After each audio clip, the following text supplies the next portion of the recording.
બોટાદમાં જાહેરમાં હુમલો કરી માર મારવાની ઘટનામાં બોટાદ ટાઉન પોલીસ દ્વારા આરોપીની ધરપકડ બાદ રિકન્સ્ટ્રક્શન કરાવવામાં આવ્યું। થોડા દિવસો પહેલા હોટલમાંથી બહાર નીકળતા એક વ્યક્તિ પર 4 શખ્સો દ્વારા ધોકા અને પાઇપ વડે હુમલો કરવાનો વિડીયો થયો હતો વાયરલ। હુમલા અંગે બોટાદ ટાઉન પોલીસ સ્ટેશન ખાતે ફરિયાદી દ્વારા ફરિયાદ નોંધાવાઈ હતી। ત્યારે 4 શખ્સો વિરુદ્ધ ફરિયાદ નોંધી પોલીસ કાર્યવાહી હાથ ધરી તમામ આરોપીઓની ધરપકડ કરી હતી। બનાવના સ્થળ પર લઈ જઈને સમગ્ર ઘટનાનું રિકન્સ્ટ્રક્શન પણ કરાયું હતું।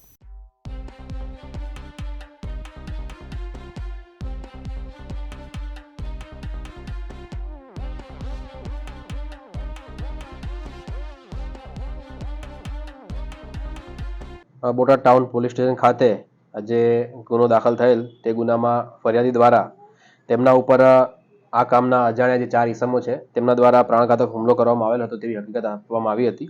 આથી આ ગુનાના કામે જે આરોપીઓ છે તે આરોપીઓને આઈડેન્ટિફાઈ કરી અને બોટાદ પોલીસ સ્ટેશન દ્વારા ધરપકડ કરવામાં આવી છે।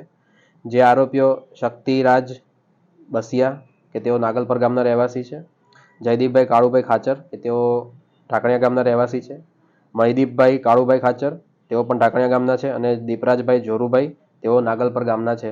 આ આરોપીઓએ હથિયારો ધારણ કરી અને જે હુમલો કર્યો હોય તેના આધારે તેમની ધરપકડ કરવામાં આવી છે અને ગુનાના કામે ઉપયોગમાં લીધેલ મુદ્દામાલ પણ કબજે કરવામાં આવ્યો છે।